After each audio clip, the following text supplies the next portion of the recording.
I actually want all of you to sort of do something for me right this very moment. Open up your LinkedIn or your Instagram pages or even your YouTube account for that matter. What I'm going to be saying now is most likely what you're going to be seeing in your feeds. There is someone who says brand is dead. There is another one who says branding is everything. There is one person who says short form videos are the way to go in 2026.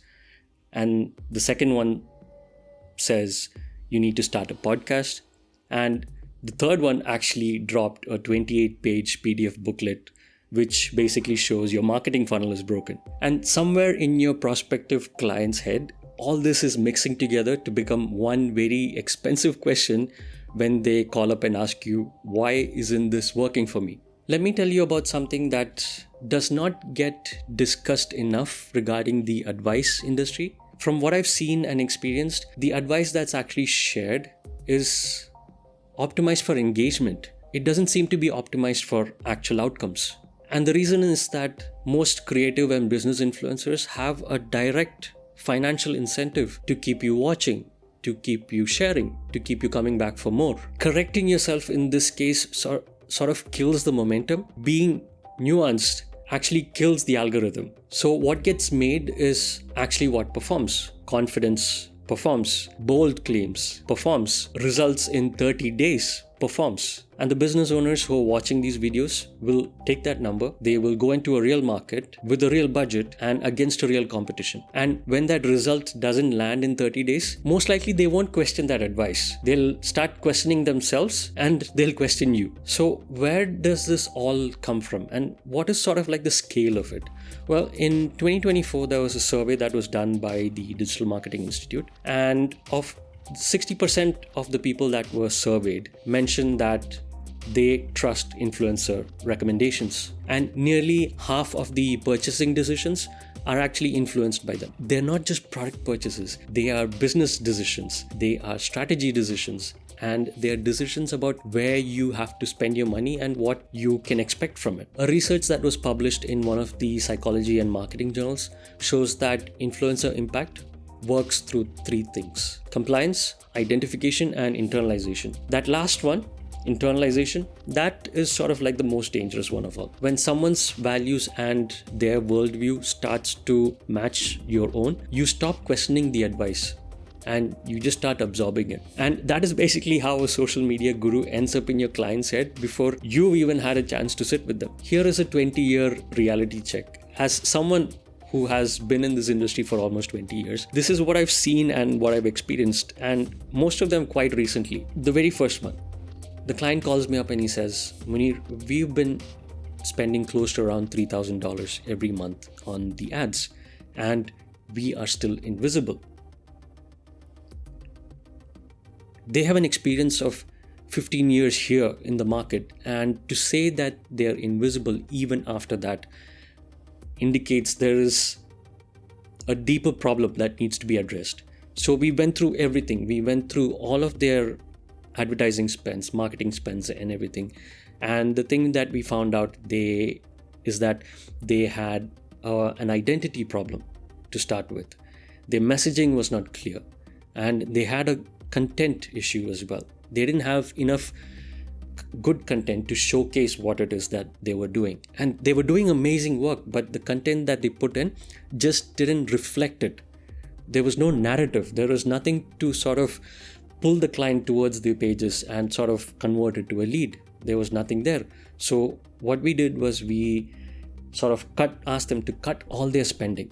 And if you can't track what you're spending properly, and if you don't know what is the effect of each of the ads, or what is the effect of each of the content that you're building, then you're, for the lack of a better term, throwing shit against the fan hoping that something will stick. And the second one, the client actually wanted to sort of move from a regular space to a premium supply, and they wanted to sort of elevate their brand. Again, we did a brand and content audit, and what we found out was, again, in their Instagram pages, they were putting out a sale offer like almost every second week of the month, and it was just flooding their Instagram feed. And the only thing that we could see was sale for 75, sale for 50. And what we told them was, again, as with the first case, there was a lack of messaging, good brand identity, good brand visuals. And when we visited their website, we saw a lot of issues because there were no product descriptions,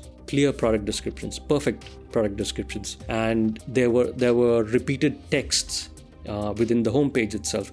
And again, as with the first one, there was a lot of branding issues, and without fixing the base, there is no way to actually move up into a different space. And if you want to sort of move up into the premium space, the base, your website, your visuals, they need to showcase that feeling of being premium. And unfortunately, their visuals at that time didn't have it. So once our consultation was done, they've literally started to update everything, because like I said, when you're moving into a premium space, it's a whole different ball game. It's not just you, the people who look at your page need to be convinced that yes, I'm spending this much money on this product and this is a premium product that I'm investing in. If that feeling is not there, then your brand has failed. It takes years and years to actually build that premium equity, but it just takes months to destroy it. Now, about templates and frameworks, it's absolutely fine to use them, especially if you're just starting in the market, if you're a smaller brand and when budgets are tight. It's absolutely okay. No one's going to complain about that. But the problem arises when you use that same framework and template for a company that has already grown a lot. It is not going to work. You can't use a one-size-fits-all solution. And nobody tells the clients the difference. And that is the biggest gap that I'm seeing in this market. Now, this is why I put myself into the title. I want you to stop listening to me. If you are listening to me, don't listen to me blindly. Don't listen to me without questioning what it is that I have to say. I have almost 20 years in this market and I have opinions that are strong and quite informed, but that doesn't mean that I don't have blind spots. There are clients that I could not help. There are calls that I've actually gotten wrong. There was advice that I've given which I had to change after 6 months because something had changed within the business and the situation was a bit more complex than what I understood at that moment. I'm not a guru and I definitely don't want to be one. I'm not trying to sell you a course,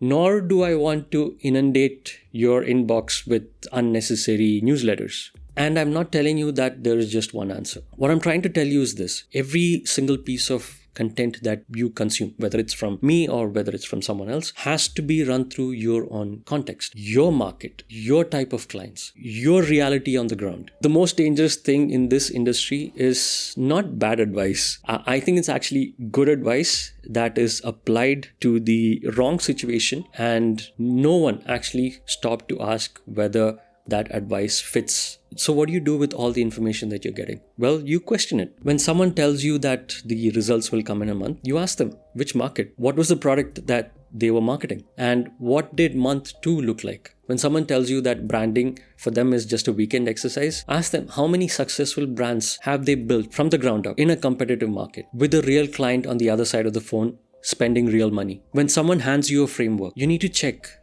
does this framework include everything that your business needs to grow? This type of information might make me look like a cynic, but I'm not trying to be. This is me asking you to sort of do your due diligence, because this is how you protect yourself and protect your credibility. I still walk into client meetings that teach me something that I didn't know before. And I don't think admitting that is actually a sign of weakness.